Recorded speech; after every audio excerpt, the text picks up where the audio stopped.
भारत को दहलाने की साजिश रचने वाले आतंकियों को अब उनके खात्मे के बाद 2 गज जमीन भी मैसर नहीं होगी।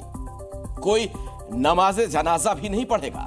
आतंकवाद के खिलाफ भारत ने सबसे बड़ा फतवा जारी कर दिया है।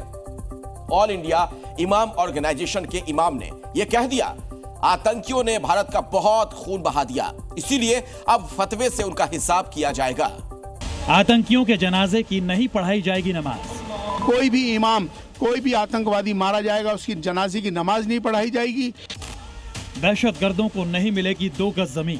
तो कब्र में दफनाने की जगह नहीं दी जाएगी। आतंक के खिलाफ सबसे बड़ा फतवा। भारत वो पहला देश है जो आतंकवाद के लिए लड़ रहा है। ये भारत वही एक पहला देश है जहां से ये आतंकवादियों के विरोध में पहला फतवा जारी हुआ है।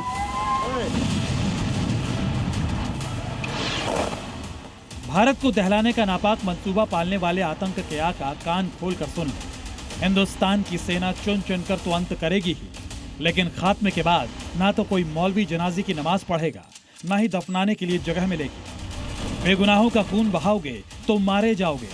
तो भारत तुम्हारे नापाक रूह से अपनी जमीन भी गंदी नहीं होने देगा। ऑल इंडिया इमाम ऑर्गेनाइजेशन ने पहलगाम आतंकी हमले के बाद दुनिया का पहला ऐसा फतवा जारी किया है जो आतंकवाद के खिलाफ सबसे बड़ा प्रहार है।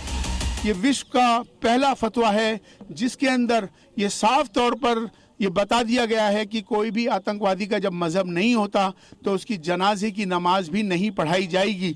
5.5 लाख मस्जिदों को ऐलान कर दिया गया है भारत की कि कोई भी इमाम, कोई भी आतंकवादी मारा जाएगा, उसकी जनाजे की नमाज नहीं पढ़ाई जाएगी, और दूसरा उसको कब्र में दफनाने की जगह नहीं दी जाएगी।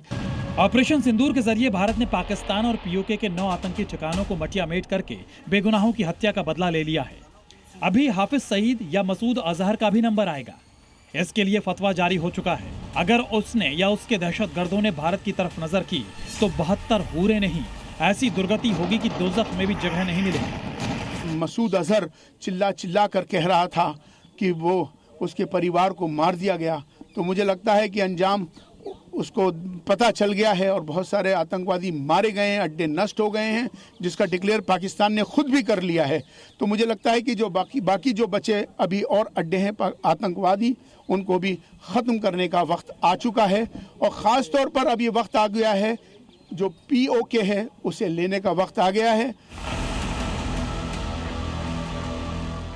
इस्लाम के नाम पर पाकिस्तान भारत में आतंकवाद फैलाता है। 57 इस्लामिक देशों में कुछ देश पाकिस्तान की तरफदारी भी करते हैं, लेकिन इस्लामिक आतंकवाद के खिलाफ आज तक किसी भी मुस्लिम देश ने कोई फतवा जारी नहीं किया है।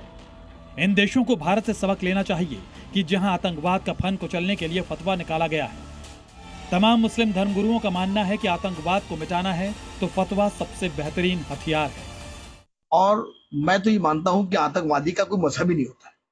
मैं उससे मजहबी आदमी मानता ही नहीं।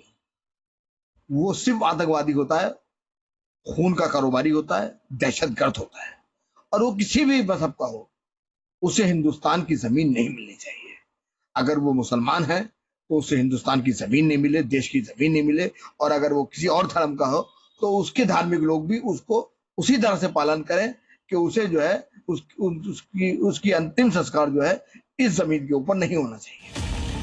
पाकिस्तान की सेना, आईएसआई और पाकिस्तान में बैठे आतंकी संगठनों के आकाओं का सिर्फ एक ही काम है, आतंकियों की खेप तैयार करना और फिर उन्हें भारत भेजना, जिसके लिए छोटी उम्र के बच्चों का ब्रेन वॉश किया जाता है।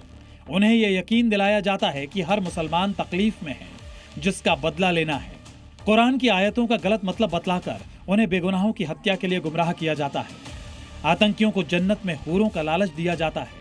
जिहाद और काफिर की गलत परिभाषा देकर उन्हें यकीन दिलाया जाता है कि अल्लाह के नाम पर जान देने से जन्नत मिलेगी। ऐसे आतंकियों के खिलाफ फतवे से मुस्लिम समाज भी खुश है।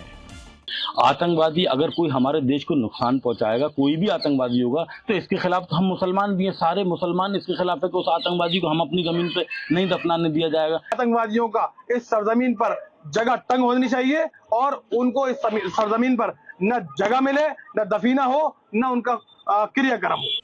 भारत ने पाकिस्तान और उसके आतंकियों को साफ साफ बता दिया है कि हर आतंकी हमला युद्ध माना जाएगा और उसका जवाब भारतीय सेना वैसे ही देगी जैसा ऑपरेशन सिंदूर के जरिए दिया गया था, यानी सेना आतंकियों का अंत करेगी और फिर ऐसे आतंकियों को 2 गज जमीन भी नसीब नहीं होगी। ब्यूरो रिपोर्ट, जी मीडिया।